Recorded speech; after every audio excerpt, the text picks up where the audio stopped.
warahmatullahi wabarakatuh. Takbir Allah guli renkuletedde era mwana mulenzi amanyidwa nga Sheik Umar. N'ensonga za Sheik Umar ono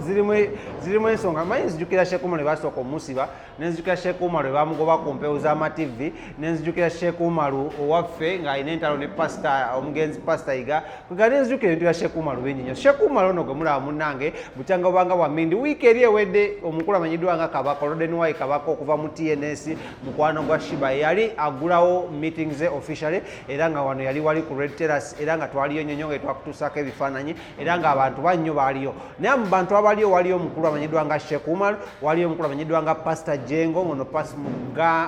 mutabani wa Pastor Igabizayo omugenzi gwe twazika wali ekawala nengera nawo manyira nkoledde ku King Montage Studios nengera wali ekawala ne kubaako Shiba n'abagagga bangi okwali omugagga Brian White wamuyita White something yagabawo dola kanswe dola ezo by the way dollars engeri bakutta abafere ba dola kanswe dola ezo zaali za ddala Kabaka agenda aziterese mangu. Omukulu Jengo yasuubiza obukadde 5 neŋŋamba chai abakozi nga bakaaba n'osuubiza Jesus is Lord. Kati munnange bukyanga bamini nga bayita Sheik Umar akole ki asomeddwa. Sheik Umar bwe yajja because omusajja Yasini Kabako akimanyi musiraamu ng'asomeddwa. Naye Dduwa gye yalombera omusajja ku mbaga ye ku lonchi y'embaga yamulombera Dduwa yakufa tubitegeera tutya. Bamasheika nga bamaze okubeera ku TV ne ku radio babiwulidde baka neyo Dduwa nga gye tusalira abantu mu kufa. Lwaki ate omusajja gye yamusomedde wadde embaga kwadde kufirwa nti yadde embaga awutala ne lutabuka. Bamasheeka bavuddeyo ne balumba omukulu amanyiddwa nga Sheik Umar ow'Enansa n'omusomi w'Edduwa. Okitegeera nnyo ne bamugamba ssebo lekerawo okulimbira mu ddiini yaffe oba tomanyi ddiini ddayo sootole shahadu tuddemu tukusiramule buto sekyokka ne bannaye Sheik Umar. Sheik Umar noono ebimutabuseeko tannavaayo kwogera. Neffe kye twakoze ne tunoonya ku bamasheeka bano abakugu abamu ku abo abavudde okulaba muno bakuba mu Dduwa za Sheik Umar ebituli. Okitegeera nnyo ne bagezaako zikwamusa nyankutuseeko Sheik ono sigenda mwogera linnya naye njagala omulabe. First of all yayogedde ku nsonga za Sheik Umar, ekyokubiri nayogera ku nsonga za famire ya Muzaata si Lawrence ya Muzaata mumanyi bunnyo abakyala bali mu kulwana. Minisita Nakyakingi yabiyingiddemu ensonga z'amaka n'abaana yabiyingiddemu kwegamba entalo zigenda mu maaso mu Buyisiraamu mu ddiini y'Obuyisiraamu. Naye kale kansobe kutuuseko Sheik ono ng'ayogera ku nsonga za Sheik Umar ate atule ne ku nsonga za Sheik Muzaata ne famire then tukuma tugenda kuba tugenda mu maaso namuli amala mangi nnyo. Towerabira kintu kimu kyolina okukola genda wansi awo osubscribinge ate obeere nga olina kyoyongera ku channel eno nawe alaba like share and comment. Amanya nze KingSmith ono yennyini ku Celeb Jazz with KingSmith ate nga tuli proudly sponsored by bannaffe aba King Montage Studios nga ndiwasangibwa wali enankulabye ku Prime Tower ekizimbe kyosanga awo ku bitaala ekinene ekisingawo obunene kuliko n'obupande obunene. Genda oyingira munda ku level 4 edduuka D04 ojja kuba wakola ki obasangawo bulinyo bannaffe bano aba King Montage Studios. أعوذ بالله من الشيطان الرجيم بسم الله الرحمن الرحيم نحمده تبارك وتعالى أصلي وأسلم على رسوله أول الثابتين على المبدأ التوحيد صلى الله عليه وسلم وبعد. السلام عليكم ورحمة الله وبركاته. أمانيا نزي شيخ أركم تامسوزا دايركتور الأركم انترناشونال. نعم ekikulu si kyakuddira muzaata kikulu kukolera Allah tabaraka wa taala. Wanji naliwo nga nseka waali era natambulanga naye era nandaga mu bantu Sheikh naye nti amakuseka yali avuga nnyo ngati tewali nnyo kyamaanyi era nali nkola ebyange ndiseka nga kola ebibye teri nnyo kyamaanyi kyaliwo nti nasigala era nkola nga we nali nkola lwakuba nti abantu baali tebampa birowoozo oluusi oba nga babiwaseeka tomanya. Naam.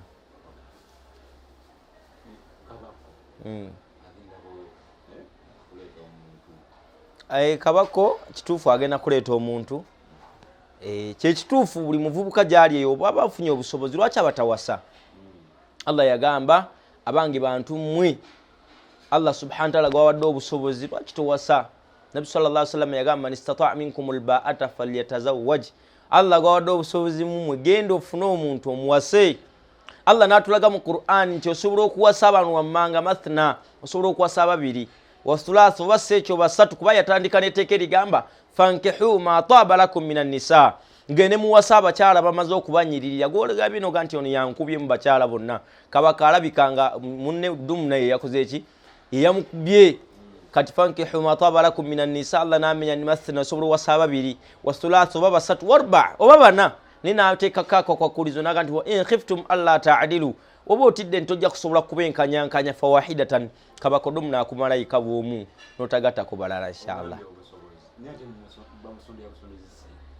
obusobozi bubeerawo bw'amaanyi obusobozi obukulu bw'amaanyi nkakasa teri yali awasiza ambaga nga tafunyeko bamuyambako teri yakoze embaga nayimiryawo bwomu n'agenda okuwasa nagandi njagala mukazi mumumpe era wabeerawo muyambagana nabo yakiteeka mu kamera kuba nti ekikulu si kyakuteeka mu kamera ekikulu kyali kyakuba nti abeera n'abantu abanamuyambako kuba newe yali sazeewo naga nti omukolo nja gukola ne seeka wange tusobola ogenda nitugukola omukolo ne guggwa tetutunda amakanzu gaffe waki netugenda netukola omukolo tetukola enkofiira zaffe netuzitunda netukola omukolo kanzu ga bbeeyi jamaani bw'onodda ku byamakanzu kanzu za bbeeyi sheikh kanzu ya bbeeyi nnyo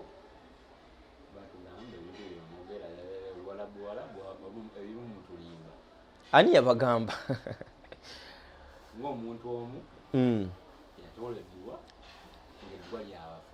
togamba muntu omuseka Umaru yasoma Dduwa ekituufu yeje yasoma y'abafu naye nga ekikulu ekirimu byonna tumusaba aveeyo yeetonde yasoma Dduwa kuba naliwo era mwandaba bali mu vidiyo eyo mwandaba nga nesikamu nga nawe omusajja ate amusomera Dduwa ya mufu naye nga tayagala Mungu amutte naga Allahumma naqihu kama yunaqqa omukolo gwa Kabako athawb al-abyad min ad-danas kakati naga abdiru hudara na khaira min dari amakuru yali asaba Mungu amunaze n'amazzi ag'omuzira Mungu omufu oyo era abeerenga amukyusiza ekifo kyagenzeemu kibeere ekifo ekirungi makulu Kabako yabadde amaze okufa ng'era ali mu kabbuli munda n'amusabira Mungu amutereereze naye nga tugamba nze wano njagala okusooka okulabula abasiraamu bonna waliwo abatadde ku mimwa olina omulaba nga ayogera kubanga omanyi abantu basirika mulimu abantu nga baliko amajini waliwo ejini bali tabaddalu leka lisumbuwasumbwa abantu ku bwongo kati waliwo omuntu abeerako ejini nga limusumbuwa naye lwaki tomwogeddeeko era nkakasa nti n'ebino byenjogera wagenda kubeerayo endiga embuzibuze ababuyabuye abajegajega abagenda okunziramu naye nga tubategeeza tubagamba nti kitukola kituufu nagende wa musajja wange Kabako yampita nensangayo Umaru nali sijja mugoba kubanga omukolo si gwange Dduwa nagisoma nange nasoma Dduwa eyange yayawukana ku yiye abalaba vidiyo eri bagiraba Dduwa yali mpanvu sijja gisoma ate nagisoma nga ngivuunula nembaga nti nesome Dduwa nti Allahumma arhama abduka Kabako Allah nsaba osasire Kabako omusasire afune omukyala we mu bulungi n'ebirala byenayongerako ebigambo byali bingi Umaru ate ye n'asoma Dduwa lwaki era nali nnyina gwe njogera naye nga nti kale lwaki teyasomye Oluganda lwasobola okutegeera so tuvaani twogera ebigambo nembaga nti Umaru si seeka Umaru teyasoma ddiini ne muwakana so tubadde tusaba biidhinillah mu bulungi tugamba nti bannange abantu abatera okukolagana n'abafeere tubalabula tuyamba mmwe inshallah tabaraka wa taala waliwo abagati twali mu bbaala twali wa Sheik office twali mu bbaala era njagala abantu bategeere nti twali mu bbaala eri yali meeting y'oli yambaga ate nga noonyayo kinze mu bbaala mba noonyayo kinze seeka ate nga noonyayo ki seeka ayine likulli Nabi Salama yagamba omuntu bw'oba owulira nga oyagala ebigambo obyewale n'agamba nti ebifo ittaqu mawadi'atuha mwewale ebifo ebirinza obbaleetera akabenje naye bakati bamulabye mu bbaala yabadde akolayo ki waliwo ensonga gy'obadde okolayo oli bw'olaba nga gyadifendinga ebbaala omanya nti naye ayinza obba ayinayo ensonga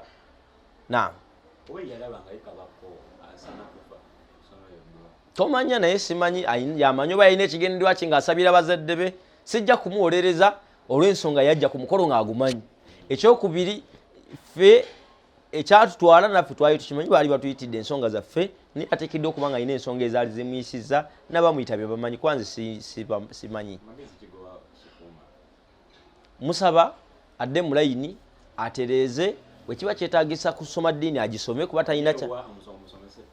ajje musomese nze sina buzibu ajje musomese insha Allahu tabaraka ddiini y'obusiraamu teggwayo kusoma nange nze kennyini nkugamba nkyasoma eddiini kati ne Umar musaba ajje katono kennyina musomese insha Allahu tabaraka wa taala